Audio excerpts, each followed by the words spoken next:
So next up, we are going to have a panel discussion. And so this panel discussion is titled Bringing Research to the Stage. So I know many of us have, as we've heard in these presentations, been super interested about research that's ongoing, and you're going to see a lot of presentations throughout the weekend, and you have seen about novel research ideas, the process of researching. But a big question is, what exactly do I do with that once I have it? And so we have a group of panelists with us that have spent a lot of time in this field, in research and in teaching, instructing, and helping communities. And so first we have Bobby Garofalis. He is the director of the Hellenic Youth Dancers at St. Constantine and Helen in Newport News, Virginia. With over 35 years of experience in Greek dance, he began as a dancer in 1990 and rose to become a choreographer, director, and now lead administrator, overseeing 4 to 5 active youth and adult groups, including the award-winning troupe Ethos. Widely respected for his expertise in the dances of Pondos, Thrace, and Dodovicanis, Bobby's deepest connection lies with the traditions of Crete, a passion first sparked in 1985 while studying at the Xirochakis Dance Studio in Hanya. Over the past decade, he has worked closely with master instructors to revive lost village dances, including a 2020 suite from Rizinia Hanya, featuring Rizitika songs, performed for the first time in the US and honored with the Folk Expression Award at HDF. From 2019 to 2025, Bobby focused on refining the distinct Sirto style of Hanya, training American dancers to perform with authentic precision. That work culminated in Ethos earning first place honors at the advanced categories in both FDF and HDF in 2023. Most recently, Bobby has turned his attention to the underrepresented region of Bafra in Pondos, debuting its unique traditions at HDF in 2025. His mission is to give voices to Greeks whose stories fall outside the mainstream, preserving their music, steps, and spirit for a new generation. Bobby's latest passion is mentorship, offering guidance and support to Greek dance groups and young directors across the country. Whether through workshops, collaboration, or one-on-one coaching, he's committed to helping the next wave of leaders carry Hellenic dance forward with skill, integrity, and pride. Next, we have Charlie Kleto. Charlie Kleto was born in Charlotte, North Carolina, is now living in Miami, Florida, working as a physical therapist. He began dancing in Charlotte when he was in kindergarten and competed in his first HDF in 7th grade. Charlie began directing in 2011 and took his first group to compete at HDF in 2012. While directing for Holy Trinity in Charlotte, he was also competing with the adult dance group Thrilos. Over 6 years ago, Charlie moved to Miami for graduate school and very soon began directing the high school group at St. George in Hollywood, Florida. 4 years ago, Charlie created Filiki Eteria, the adult dance group in South Florida, with dancers from Hollywood, Fort Lauderdale, and Boca Raton. HDF 2026 will be his 5th competition with Filiki Eteria in the advanced senior category. And lastly, on the panel, we have Dean Avdalas. Dean has been a dancer and dance instructor in the Greek community of the Bay Area for over 30 years. His passion and love for Greek culture has led him to develop exemplary skills as a dancer, director, choreographer, researcher. His main areas of research and interest include Epirus, Sarakatsan villages, and Megalo Monastiri, refugees residing in Neo Monastiri, Nomokou, Thessalia. Dean has presented groundbreaking work with the Albanian border villages of northern Epirus and the customs of the Dodekaimeru in Neo Monastiri. He has amassed a vast collection of field research and music from all areas of Greece. He has served as a judge at the Hellenic Dance Festival in the metropolis of Atlanta since 2011 and at the Greek Orthodox Dance Festival FDF in the metropolis of San Francisco in 2013. His greatest source of inspiration and drive for Greek dance excellence and preservation are his mother and father. May their memories be eternal. So that is the introduction of our panelists. So as we all can see, a lot of experience in this area. And so what I wanted to start with is just asking each of you a question before we get into sort of these questions that we'll ask all of you, and we can maybe even have a discussion about it. So first, I'll start with Bobby. So we have been discussing this idea of research And a lot of times we start research from ground zero and we don't really know where to start. And so the question we have here is, how daunting has it been to teach Pontian to your group after doing research in Cretan with your group for so long? And then how did you overcome the hesitancy with that? Yeah, for me, I've always had, a deep appreciation and love for Pondos. It was something that and actually directed a Pontian suite 20 years ago when we were going to a small competition on the East Coast. So I kind of put that aside, but it was always in the back of my head. So I stumbled across Bafra in 2010, I think. A group in Los Angeles performed it, and it was always in the back of my mind. And for the last few years, I've always been hearing, "Oh, all you do is Crete for the adult group. All you do is Crete. You can't do anything else." So I was just like, "All right, well, let's try this." So I presented it to the group. It was either that or a Thracian set from Anatoliki Rumelia, and it was kind of polarizing. Some of the group wanted one, some of the group wanted the other, and then we kind of just steered towards doing Bafra. And I thought Bafra would be an easier Pontian set, but it turned out I bit off a lot more than I could chew that first year. So it was daunting. The good thing is that I want to call them young NLC that moved up the last couple of years. They were like 18 to 21. They were doing a lot of Cretan and they wanted something different. So they stepped up to the challenge. They loved it. And, we worked really hard with it and we kind of overcame that part of it, which wasn't as daunting. What I would like to really point out is what's more daunting right now is the backlash I've been getting with Bafra, even today from your keynote speaker. So I think that's something that should be addressed is, how your research is perceived by other people and the constraints that they're putting on it for their own self-serving opinion. So for me, that's more daunting than teaching my dancers about Bafra. Yes, thank you. So how did you overcome that hesitancy or some of these backlashes? Or is, like how have you sought to continue? Because of course you did it again this year Right. performing. So did that? I overcame it, but yeah, I overcame it by I doubled the amount of Turkish in my suite, and not really caring what backlash I'd gotten last year from the Pan-Pontian Association to people coming to my festival and recording my show and putting it on social to today earlier. So for me, everyone's entitled to their opinion on what you present as research, but you need to ask yourself, did you actually speak to these people who I'm representing and get their opinion of what they thought of what my show was, and not your own opinion of what you think it should be?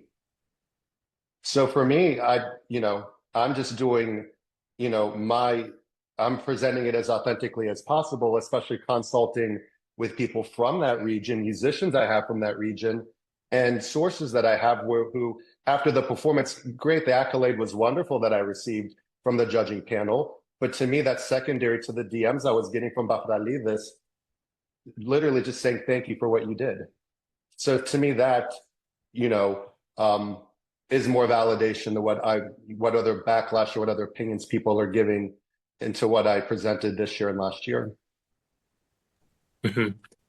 I think that's really well said. And, the conversation about judging, now I'll ask a question to Dean.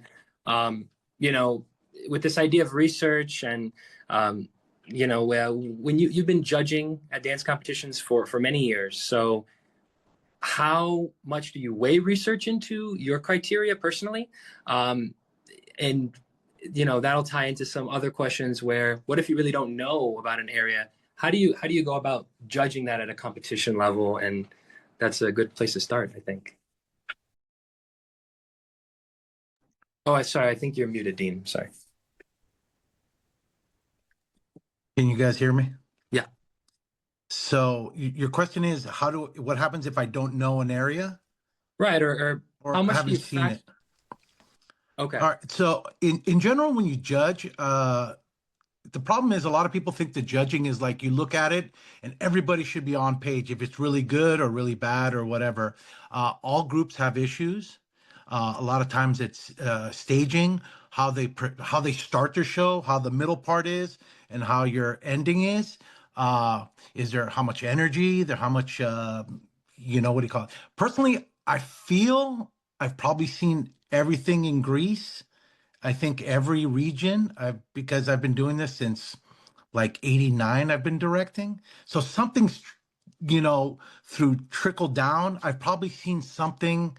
And, it's sometimes something will pop up and you're like, wow, I never seen these old people in some old video. And, those people don't exist. So it's something new. But in general, I've probably seen everything. I think people like Joe have probably seen everything. Kiriako, obviously. I think there's a lot of people have seen, and or through now doing it for, like, if it's 2011, God, I've been judging for 15 years. Some stuff will be presented, let's say in 2014, 15 or something, that was new to me at that time, but now 10 years later, it's not that new. So the other question you asked was Yeah, like how much do you weigh research? You may have some group come in that writes you a okay. Oh, that's 50 a great, page. such a good question. Oh God. All right. I'll be honest, for me, I don't care, and I've said this as a joke, I don't care what the Fahrenheit or the Celsius on how they cook their beans or how they, tied their sashes. I don't care because it's a dance competition. So when you're writing all this stuff and you're like saying, oh, 1930 they did this, and 1940 they did this, and it's almost like, okay, are you presenting that? Are we really going to see 1940s, I don't know, Sarkatan? Are we going to actually see that? Then why do you have instruments? Why aren't you singing everything? Why are the girls doing atomico? Or why, it's like, or if I'm seeing Ipirotica, why am I seeing, if it's 1940s Ipiros, why am I seeing, Papadias Potiria when they don't do it in Sirac or whatever? So it's like, all the huge write-ups, I know it's great and it's good for them because some of them want to write a dissertation on, I don't know, Arithea or some random village, and that's great. But then when you go on stage, you're like, it's great that you wrote all this, but that's not going to win. That your write-up isn't what's going to win. It's your dancing and presentation of these people, whatever you're showing. So I think in the grand scheme of things, I rather see really great dancing, and the research it's cool, but I think that should be more for you, I guess. Like, you want to tie all the, if somebody asked me, oh, what do I'm doing Nemono City, for instance, right? I could give you this whole history, but then go out and do a patata on stage. So here's your patata. But wow, but I told you that, they do the 12 days of Christmas, and then they do the New Year's, and then they do Rubana, and then they do Sidanka, and you're like, okay, well, who cares? This is a dance competition. All right. But it's great for the information, but that should be more for you. And, if you want to impress somebody who's going to be impressed by that stuff, I like to hear it, I guess, but I'd rather see the really good dancing. Right. That's my thing. And that's my opinion. Of So, course, of course. And it makes sense for the context of where you're performing to, and yes, it, yes. it's like that hopefully the research avenue can be more towards something like this where people can share the nitty-gritty Yeah, details. I've seen groups where they're like, well, they sing at the table, and then, they're singing a table song, for instance, and suddenly everybody rushes to the front of the stage and they're like busting out a Sigatisto or a Balos or something, and you're like, I don't get it. This is not an organic thing that would ever happen at the 1,000 panigiria that I've been to. There's always, like, some kind of warm up, and as the night progressed in the old days, I don't know so much now. I would see the younger dancers, and by the end of like 1 o'clock, 2 o'clock, 3 o'clock to 4 o'clock, you'd see the Meraclides. You'd see the guys who were absolute the best dancers. So kind of stick that in your performance somehow, if that's possible. Do your highlight go on a high note versus starting at a high note and then, going flat through the rest of your round. Hmm. Yeah. That's interesting. Um, so I'll ask a question to Charlie now.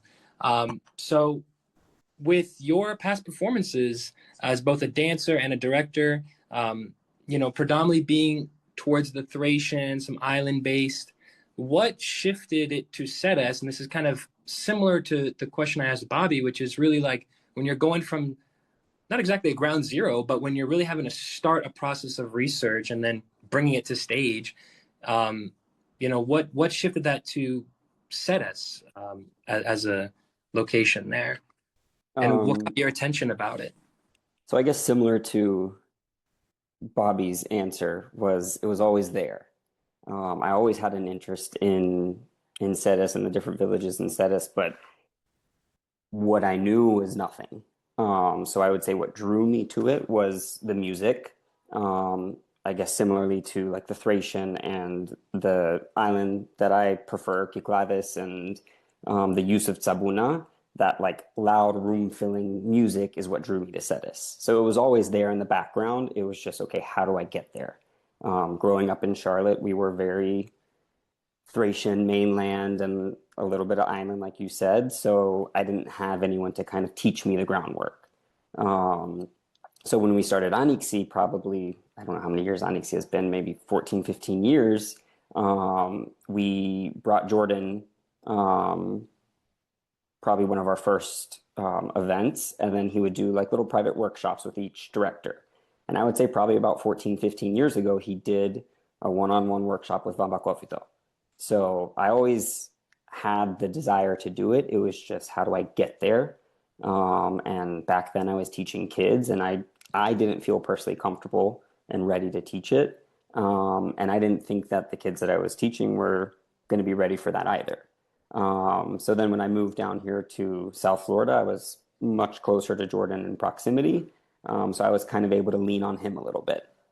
And in the past, like directing with the kids, I would say the first Zudnades show I did was Vrimo.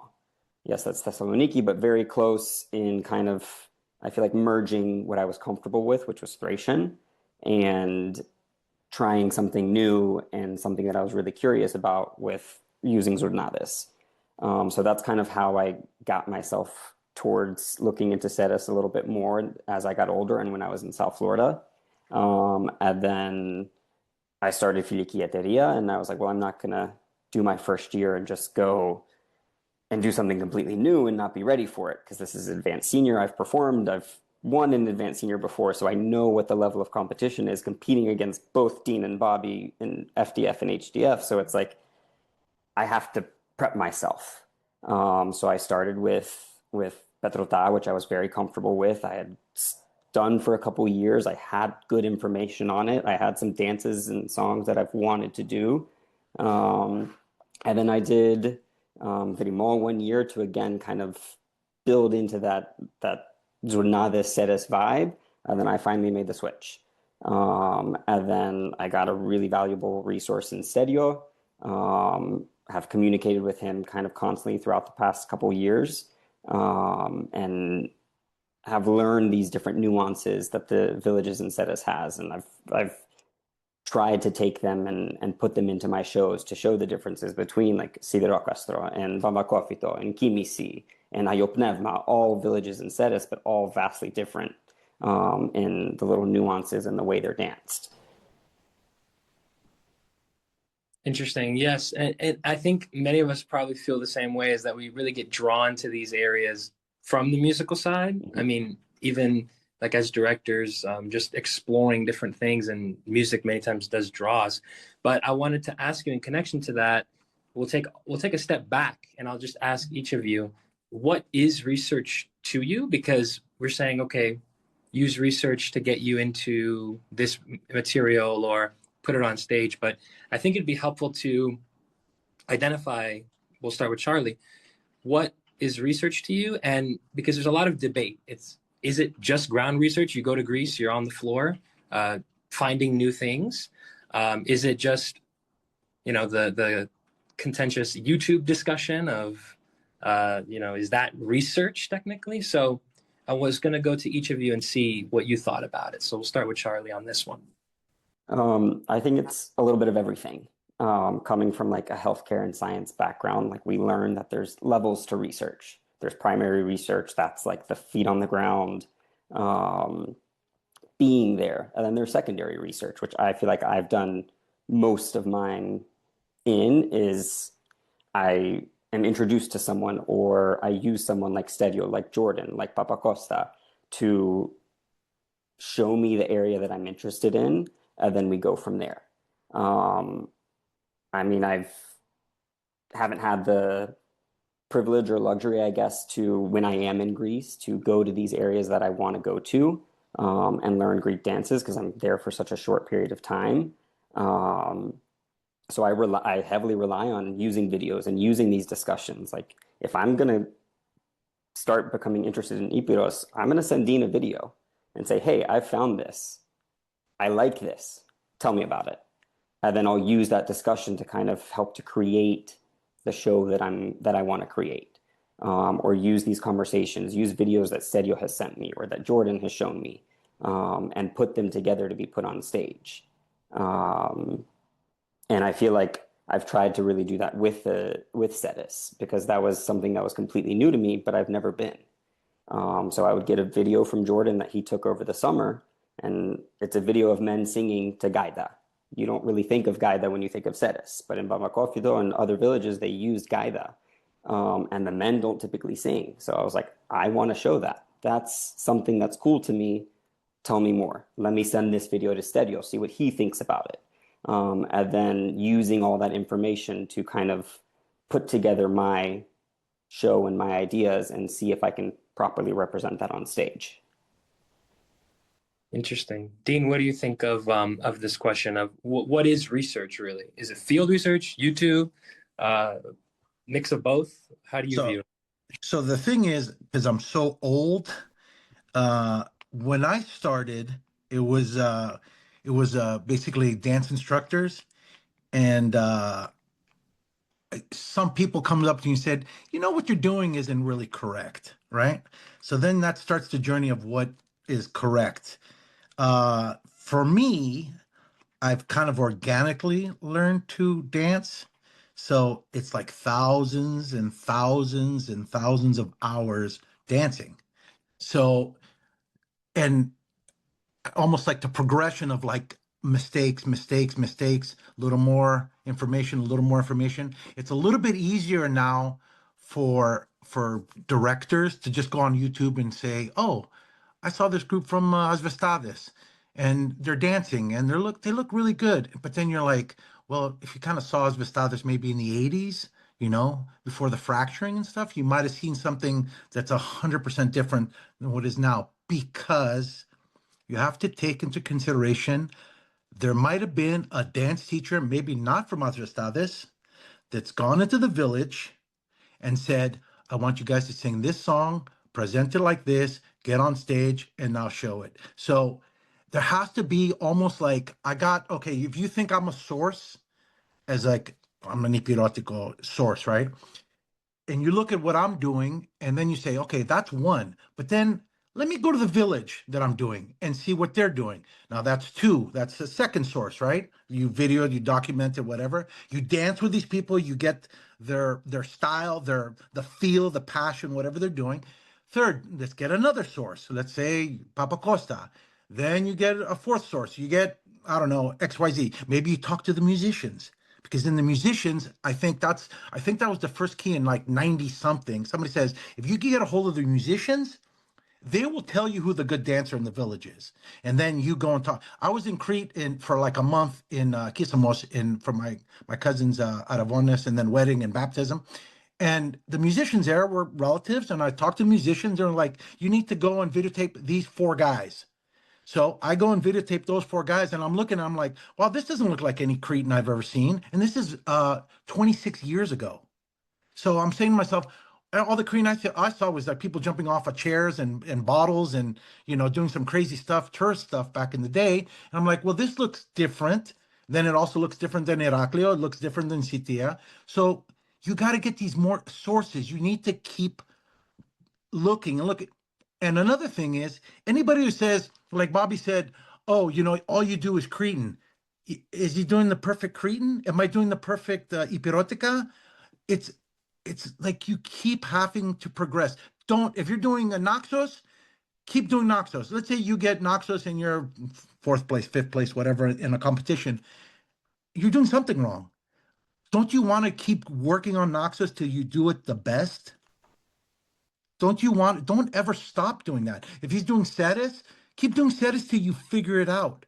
Till you're like the Cetis champ, you know? whatever the chess champ is, right? I mean, whatever.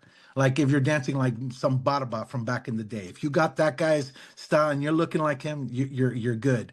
But it's the sources. It's like, and also, are these people, these sources, good dancers? When you look at him, you could see if a guy's a good dancer. Like, oh wow, you're like, there's the wow factor, right? I'm looking at someone dancing. Let's say Sideris from Kisamos. I look at him dance. I'm like, well, I don't want to dance like him, but there's a wow factor like that. My body can't fit his body, so but I have to understand that what I'm looking at and have more than one source. I'm not the god of Greek dancing. I'm not the god of Epiros. I'm just one guy, and I'm maybe one of the dominoes. There's 50 other thousand dominoes, right? So that's my spiel. It's really interesting how you connected those dots, and I think like most people, they don't follow this idea of like multi sources. Like they'll just stick with like a couple and then just ride it with whatever they say. So I think it's very useful, like you said, have like 10 sources, and once most of them point to something, then that's probably the right direction. The thing is, we have to remember it's 2026. It ain't 1960. It's ain't 70s, 80s, 90s. Things have changed, and what happens is dancing is a business.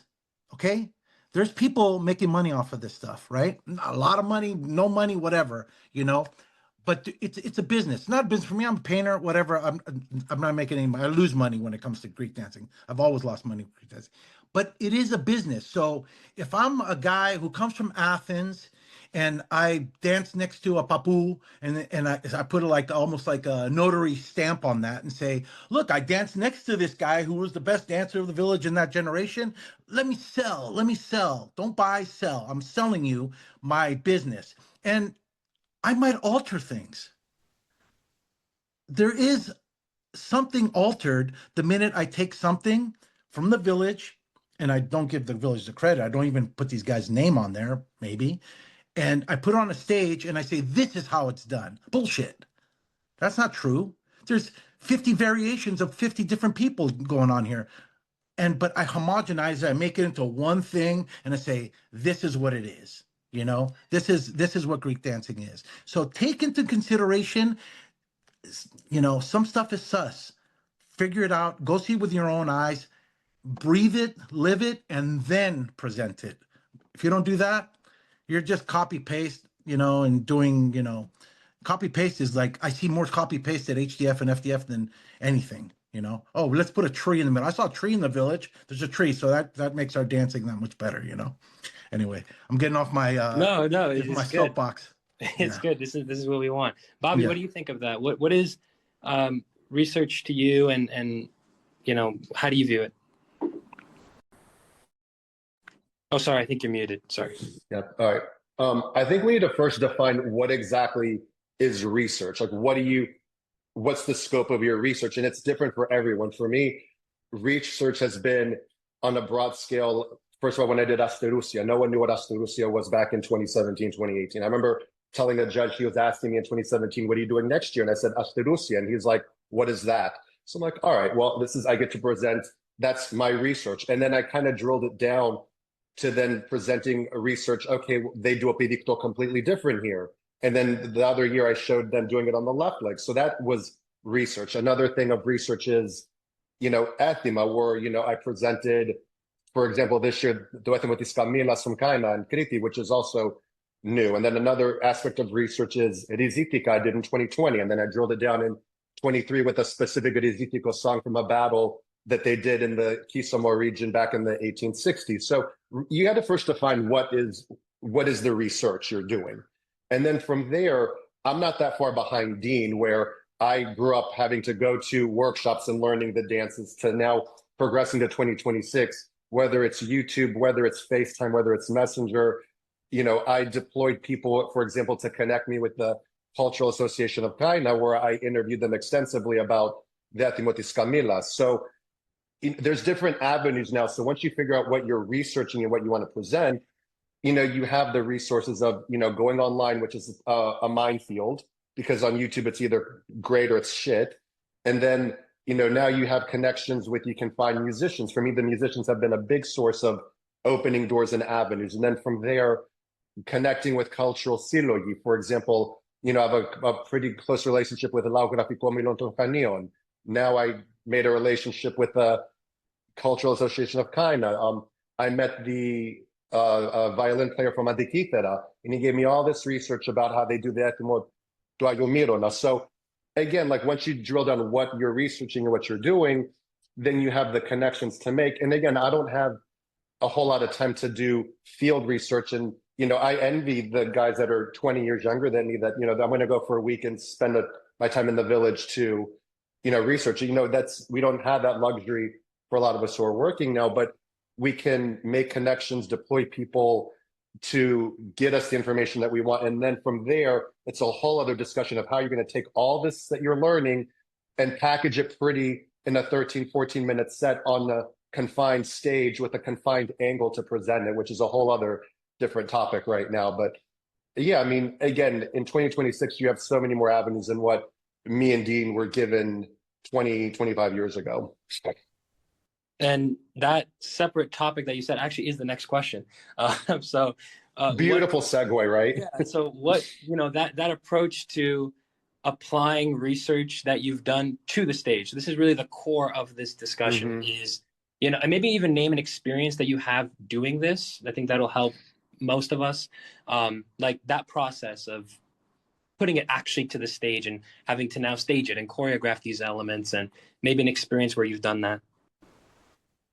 For me, I'm going to kind of pivot to what Dean said, because ultimately you can have all this stuff and the write-ups and this Ethimo that can take 30 minutes. And then at the end of the day, though, whatever you're going to present, you better know how to dance. And you better, show me that you can dance, show me that you're connected with the musicians. I've seen a lot lately where you're presenting all this research and there's no connectivity between the dancer and the music and the band.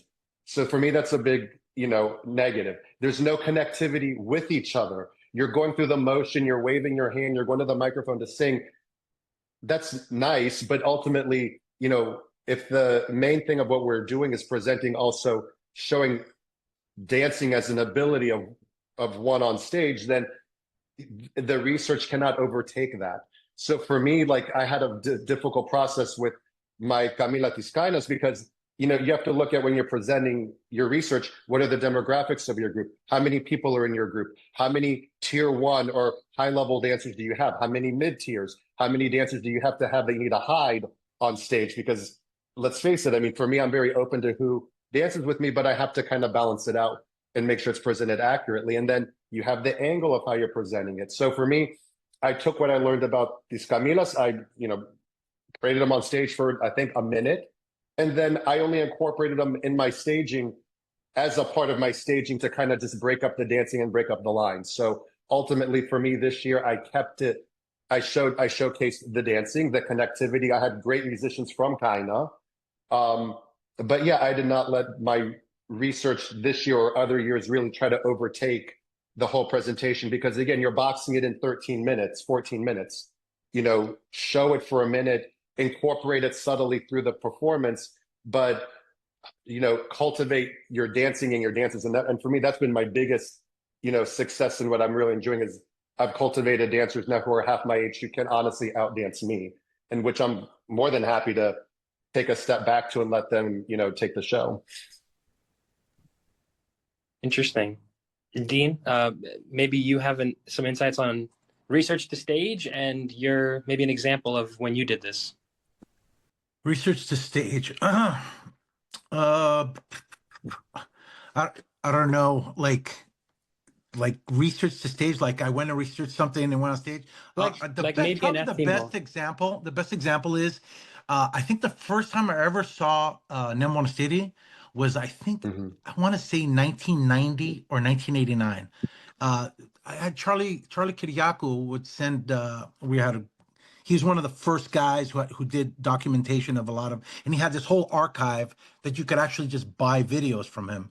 And randomly one day, and Boxell too was another one, and Joe obviously, but Joe was actually a dance teacher. Boxell couldn't dance, and Charlie, I've seen him dance a couple times. But anyway, he would say, he'd send me a video of something you might be interested in, right? So he sends me a video and I'm looking at it and okay, now think about it. I'm a guy from Ethos, Messinia, and I've probably seen clarinets. I think the first time I ever saw a bagpipe was like 89, 90. George Chittenden was playing at FDF. And I was like, what is that thing? Are we Irish? You know? So it's a bagpipe or Scottish or whatever, right? So the first time I heard it, I was, oh my God, this is insane. This is great. So Charlie sends me this video and I'm watching the Nemo Studiotes and they're dancing and there's these camels and these guys dressed up as monsters. And I'm like, is this Greece? What are we? What? This doesn't happen in my village, right? So you're watching them dance and then you do a little research and you start seeing, like Pranzidis' videos come in, but they're not dancing like those videos in the village. And they're kind of dancing it nicely. Yes, very nice on stage like this. But you always see that there's a difference. There's like these villagers are dancing like this, and these guys on stage are doing a show. Like even at that time, not knowing, but later finding out that even they would mix baidushkas up. They would mix things that were like in one village and songs in one village, but dances by saying this is this village, like we're singing songs from Cavacli, but we're dancing like testos to it, which is not, they don't do that, right?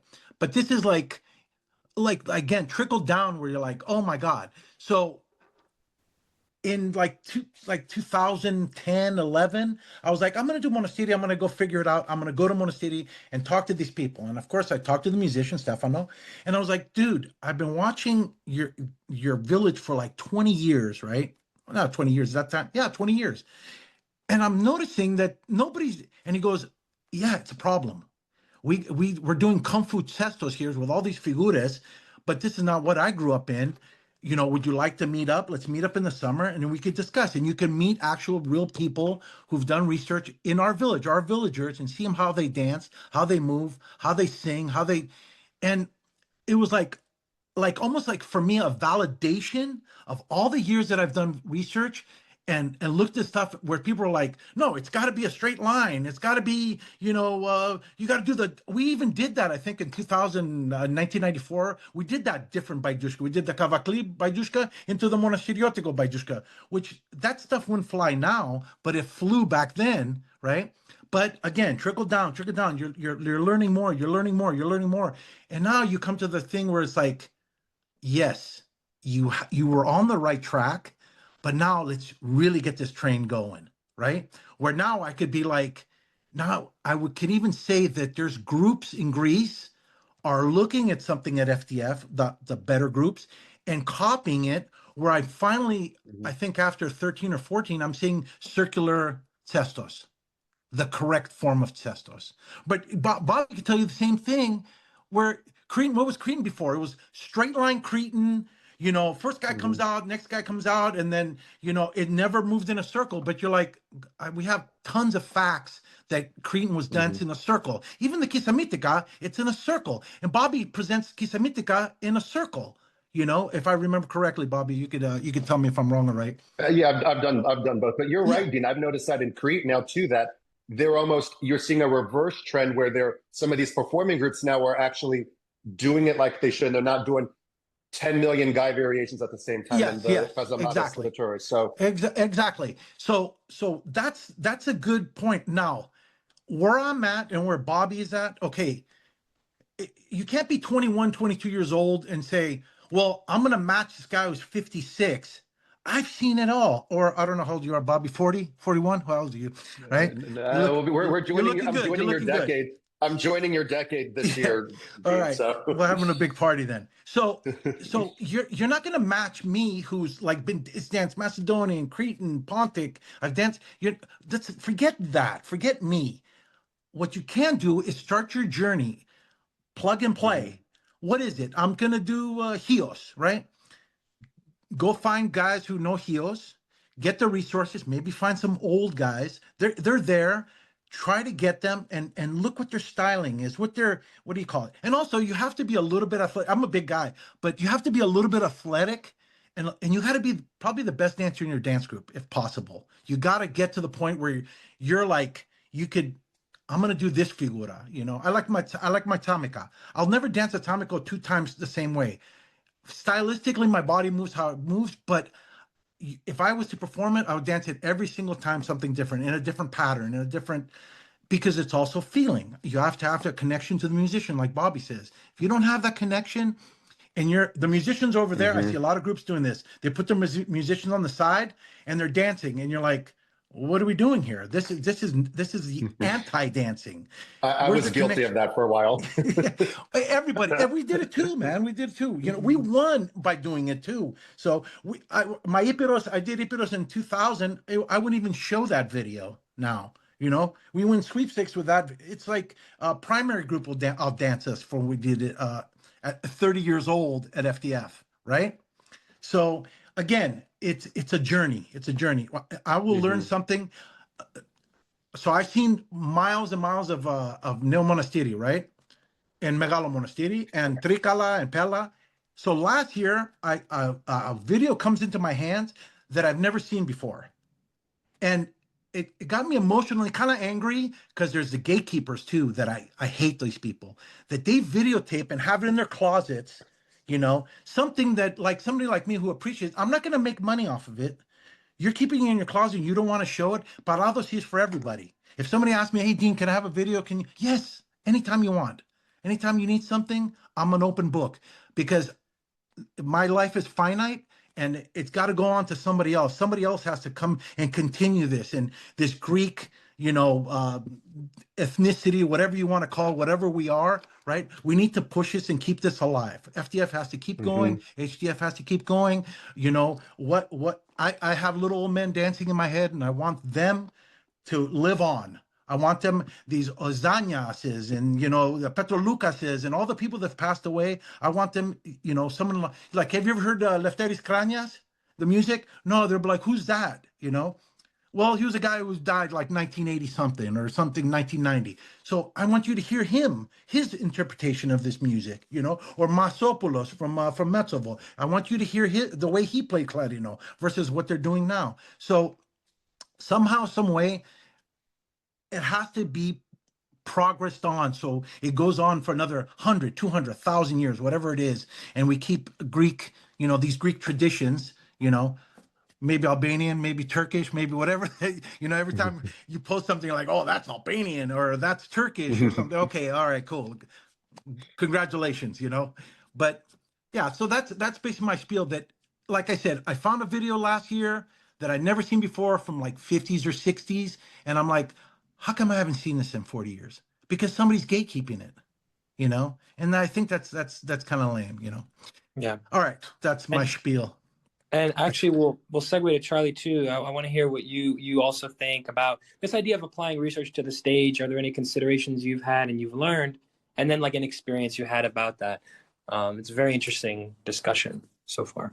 Well, I think I come from a very different perspective than Dean and Bobby do. I'm a little bit younger than them, and I grew up in the internet being at my fingertips when I really started instructing. So most of my quote unquote research, if you want to call it that, has been through Messenger, through emails, through phone calls, through videos being sent back and forth. So it's like, okay, I try and find my next show, or I try and find something that I want to do. I now have to take all my resources that I've reached out to and put it on stage as authentically as I feel like I can. Bobby mentioned 1 year, like with his group winning folk expression. I think that's such an important award that's kind of looked over sometimes at HDF and FDF, because that's truly, like, from at least the judge's perspective, is like you put something on stage and it went the way it almost should be. It's never going to be perfect the way it is in the Villagers and back in the 80s and 90s, that these people that like Dean has seen dance. Like, it's never going to be that, but we were able to do it well enough to be a good example of it. And I think that's where people need to kind of have their mindset of, is you're not going to put something on stage and it's going to be 100% correct, but you did it as best as you could, and you created a great example of what it was and what it is in Greece. So I would say my favorite example of something that I have done was my Vambakofto last year, my final performance. again, I've never been to Vambakofito, but I've seen many, many, many videos on YouTube of their apokrias, of their baboyera. And it's like, okay, how do I take this and put it on stage and hold a flame to what it actually is when they're still doing it in Vambakofito now? And you look at these videos and it's not just happening in a central area, but they're progressing through the village of Vambakofito. These baboyera are running around, they're ringing their bells, they're causing chaos and mayhem, and it's such like a lively event. And it's like, okay, how do I put that on a 40 by 40 stage? So I was happy that I was able to start my baboyera in the back of the ballroom, and while we were being announced, we started running amok and ringing our bells everywhere and like really trying to do it how they would have done it in Vambakofito. And then by the time we made it on stage, we had then traversed throughout the village and met up at that central location as they would have done in Vambakofito, and then continued on. And continued on with Aglendi on how it goes. So I think that was like a really fun, really special performance because I just felt like I got it almost right, or as close as I could in an HDF setting. And I think that's what people should try and kind of strive for. And then I guess another example would be Sidero Castro. They have this huge bazari that takes place. And I mean, there's stands and people selling this, and there's drinks here, there's souvlakia here, you can buy fabric here, you can go to these people, and there's this massive, massive thing that's going on. Okay, how do I take this 1,000-person event and put it on a 40 by 40 stage? So what we did is we built up 2 structures, and we created our area of that massive bazari. Because what they do is there's musicians walking by, you're like, oh, I know these Zurna players, let me pay them to come play for us. And that's kind of what we tried to put on stage is, all right, our musicians are here, let's pay them, let's have fun, and show what that little corner of this massive bazari could potentially be. Interesting. And that's what I'm noticing is throughout all 3 of you, sort of a common thread is this idea of you can't just put every single thing in the tradition on the stage because of the time limit constraints, the stage size constraints. You almost have to highlight a few things, and the key is the dancing for these competitions. But I also looked at the time and I saw that we're very over because, of course, we all love this stuff, so we could talk about it all day. So I think it'd be cool if we actually push this to another Circle podcast episode or something so we can continue this discussion because it's so interesting. And I think Maria posted it in the chat, but if it's okay with you 3, we can have people send them questions to you directly if they have any questions for you to further this information. But I just wanted to thank you all again for being on the panel and for voicing your opinions and giving us some good insights to people who have been doing this a long time. And so I really appreciate it. I know we all do. So thank you. Thanks for having us. Thank you guys again. Thanks. Good to see you guys. Thank you, guys. It was awesome. Thank you. I need another 4 hours of this. You know, Yes. I got a lot to say. I should I miss a dean talk. I should make a podcast, Maria. All right, it's coming. The podcast is coming. Once I recover from this, we'll do a podcast. Okay. I'm a bullshit artist. Come on. Dean gets his own hour. Yes. Yeah, literally. We'll start guys, at 9. Everybody else can come at 11, and then Dean will have his time. Yeah. Yes. I need to cook. Let me cook. Bobby, nice to see you, buddy. Nice to see you, Charlie. Good to see you guys. Bye, guys. Bye. Bye.